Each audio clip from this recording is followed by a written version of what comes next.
You've seen this scene before. Maybe once, maybe 5 times, and every time you've walked away thinking the same thing everyone else did. That Light Yagami outsmarted El. That the greatest detective in the world finally met someone smarter. But what if that's wrong? What if I told you that El, the man who's never lost a case in his life, wasn't outsmarted at all? What if he saw it coming every step of the way and chose not to stop it? Not because he couldn't, because winning stopped being the point.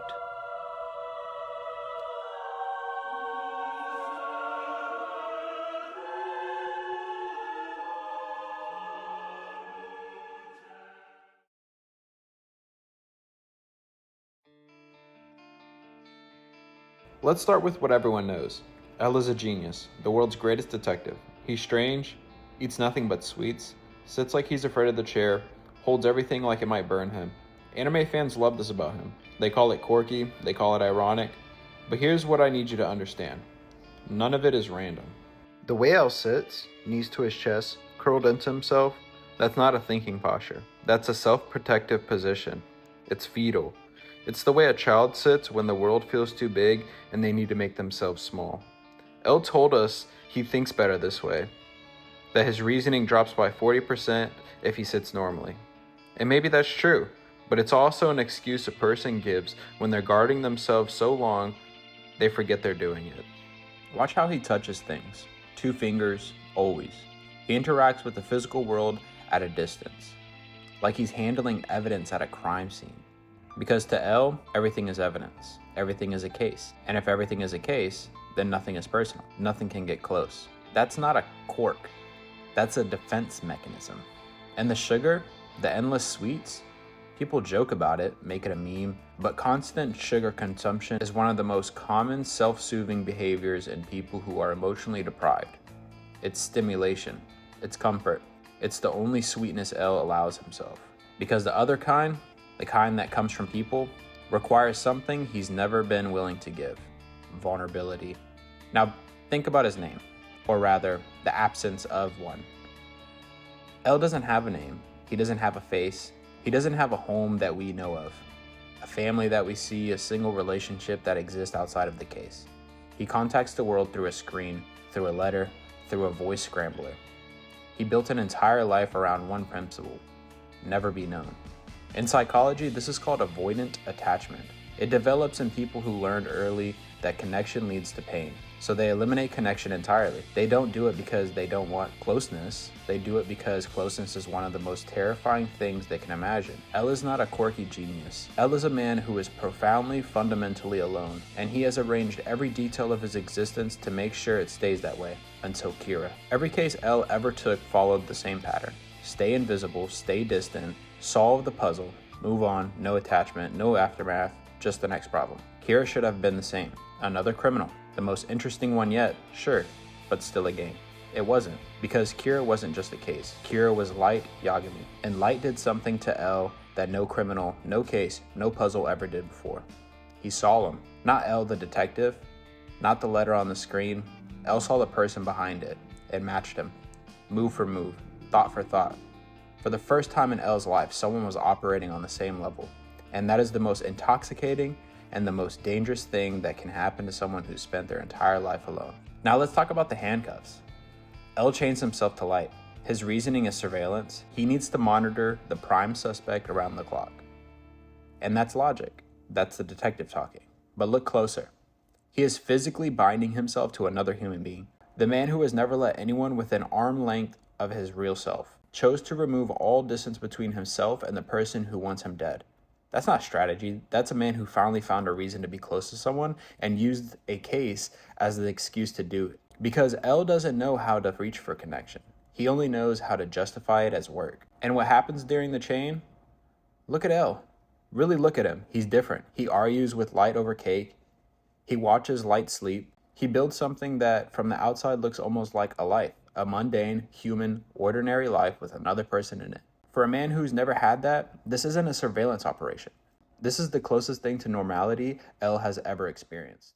I feel you're the first friend that I have ever had.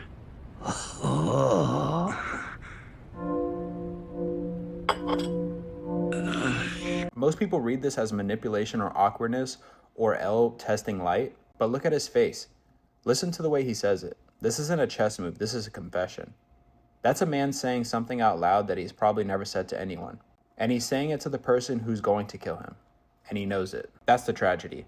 L didn't find a rival. He found the only person in the world who could understand him, and that person is Kier. You never meet someone and think, if things were different, we'd be close.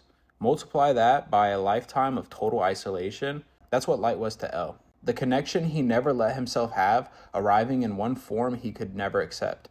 This is where most people get it wrong. They think L lost because Light's plan was better, because Rem's hand was forced, because the Notebook's rule created a trap L couldn't escape. And on a plot level, sure, that's what happened.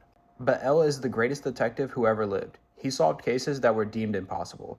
He identified Kira within days of the first killing. This is not a man who gets outmaneuvered by circumstances, unless he lets it happen. The rain scene. L goes to the rooftop alone, stands in the rain and stares at the sky. Light follows him up there and asks what he's doing. And L said something that should stop you cold. It's noisy. I can't hear well. He's not talking about the rain. L is telling Light, that the noise in his head had gotten so loud that he can't function. This is a man in a psychological crisis. The detective who can hear everything can't hear anymore because the signals he's picking up isn't from the case, it's from inside himself.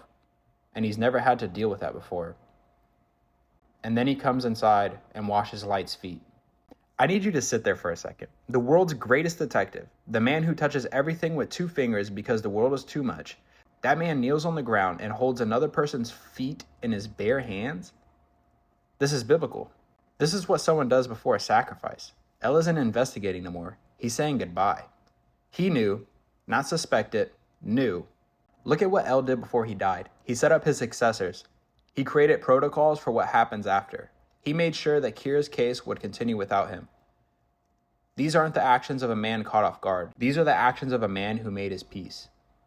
So why didn't he stop? Because El realized something that broke him. Catching Kira meant losing Light. Not just the case, the person. The only person who ever made El feel like something other than the machine built to solve puzzles. But keeping Light meant betraying everything El was. His purpose, his identity, the only thing he had before Light came along. There was no door where El got to be the detective and the person who felt something. There was no version of the ending where he won and wasn't alone again, so he chose. In psychology, there's a concept called passive suicidality. It's not wanting to die exactly, it's just not trying to live. Removing the safety nets, walking a little closer to the edge, not because you want to fall, but because you've stopped caring if you do. El didn't hand Light the victory. He just stopped guarding against it. Every move he made in his final stretch was brilliant, but each one had a hole. Not because he got sloppy, because perfection wasn't the goal anymore. The goal was to feel something real, one last time. Light holds El as he dies, and for 1 second, 1 frame, look at Light's face. That's not victory, that's grief. Because Light just lost the only person who truly saw him for what he was, and didn't look away. They didn't destroy each other because they were enemies, they destroyed each other because they were the same. So what does El teach us? Not about detective work, not about solving cases, about being human. El is what happens when you let your mind become a fortress. When you get so good at thinking you forgot how to feel.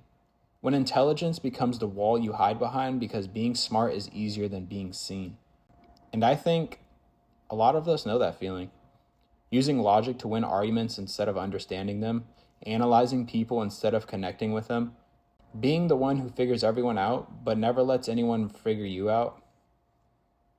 If you've done that, you're not quirky. You're not a genius operating on another level. You're El. And El died alone in the arms of the only person he ever let in. His tragedy isn't death, it's that he lived his entire life behind a letter. No name, no face, no one. And the only moment he finally reached for something real, it killed him. But here's what I keep coming back to.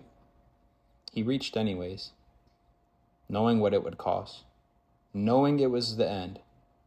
El looked at the only human connection he ever had and decided that being a human was worth more than being right. And honestly, that might be the smartest thing he ever did. If this changed the way you see El, or if it made you see a little bit of yourself. Subscribe